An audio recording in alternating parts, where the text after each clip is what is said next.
Hey, what's your greatest accomplishment? Have you ever had a random stranger just come up to you and ask this question?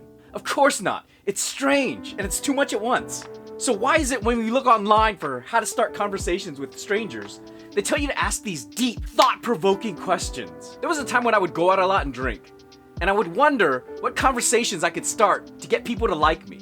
But what if you see someone, a stranger, who you find attractive? Maybe it's the way they look, maybe it's something about them or the way they carry themselves that intrigues you and you want to know them. You want to get to know them by starting a conversation.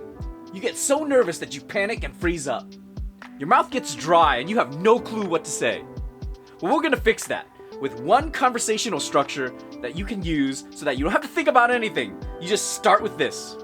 I remember times when I would go out to the bars and I would sit down at the bar. There'd be no pressure to talk to the people to your left or right. You could watch TV or be on your phone and there'd be no expected conversations. It's not like you're sitting face to face with somebody and you have to talk to them. And I would sit next to somebody who also appears to be there alone. Sure, they're on their phone or they're watching TV, but at a certain point, it becomes awkward if we don't say something. Especially if we're the only two people there. Now we could go there, get a drink, don't talk to each other, and leave, and be none the wiser. No loss, no gain. Strangers trigger our threat response. If we don't know them, we assess how dangerous they are. We judge them by their size, gender, physical appearance, and body language, because that's all we got. Dr. Daniel Kahneman, author of Thinking Fast and Slow, says that this is our emotional brain at work. When our emotional brain processes this information so quickly, we only say that we get a feeling about this person, because our logical mind hasn't even caught up to the rationale behind it. So when our mind assesses someone as being a threat, we do everything we can to avoid them. But something interesting happens when we see someone we're attracted to. Our mind projects hundreds of thoughts about them. We're afraid to have a feeling of loss even though we never even had them in our life. We have trouble breathing, we have trouble moving. We become weak and numb. We get sweaty and our mouth gets dry. This is our survival instincts kicking in. Why would our survival instincts kick in when we're attracted to someone? That's because we might see this person as a threat. If we're embarrassed by how we are in front of this person, they might tell other people. And with that comes a lot of emotional pain. And our body does everything it can to avoid pain. So you have to overcome your fear of possible pain in order for you to have a conversation with that person. And that's where the Emotional RX program can help. We provide you tools so that you can handle your fear and anxiety quickly, so you can have the confidence to start a conversation with that stranger you're attracted to. For more details, check out on the link below. One of the biggest problems with a lot of online advice about conversations is that they tell you to go really deeply with your questions. They tell you to ask things about people's passions, their fears and anxieties, and their hopes. But in reality, nobody wants a stranger to come up and ask them those questions. It's asking too much, too quickly. How would you feel if someone came up to you and asked, "Hey, what's your deepest fear?" You'd probably be wondering, what the hell is wrong with this guy? He's crazy. Why would he want to know something about me that's so private?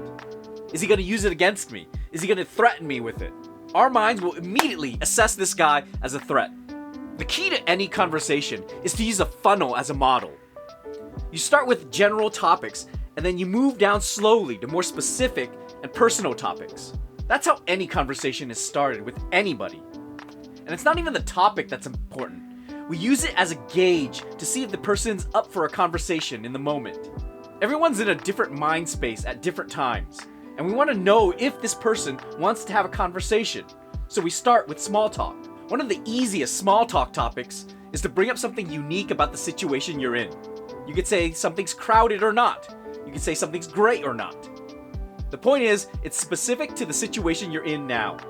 A lot of people hate small talk, and they feel like it's the death of conversation. But many people spend all their time in the small talk arena. They talk about the weather, celebrity gossip, or just the situation around them. And this doesn't dig any deeper. The reason small talk is so boring is because people only stay on those small talk topics. So how do you shift from small talk to a conversation? Well, one of the easiest things to do is to provide your perspective. You can provide your perspective by telling a one-sentence story about yourself that relates to the small topic. You could also provide a one-sentence opinion about the topic. Now, one of the keys is to not have any malice behind that opinion or viewpoint. Because if you have a very polarized opinion right from the get-go, it's going to turn off a lot of people, and they're going to see you as an angry person. Another thing to keep in mind is to use the funnel structure. This has to be something general that you could be comfortable telling a lot of people. Your viewpoint provides a deeper perspective of who you are. It provides a vulnerability and opens you up to the other person. And when you open up yourself to another person, it makes them more inclined to open themselves up to you as well. And this is how you have deeper, meaningful conversations. And once you're comfortable with that, you can compress the small talk and the personal viewpoint into one statement itself. You can compliment somebody on something very specific to them. And obviously, you have to have social awareness because you don't want to be harassing someone.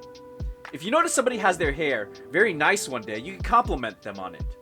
This provides your perspective as well. Now, the next step is where a conversation really develops. It's when you wait for their opinion or input, or you ask them for theirs.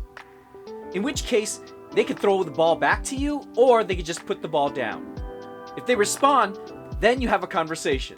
But if they walk away, or they refuse to answer you in any way, don't take it personal. People are in different headspaces at different times. Maybe they don't want to talk to you now. They could want to talk to you later. People have various personal problems and personal issues. But you can't connect with other people unless you have conversations. And you can't have conversations unless you have small talk. I'm Dr. TankPharmD. Be healthy.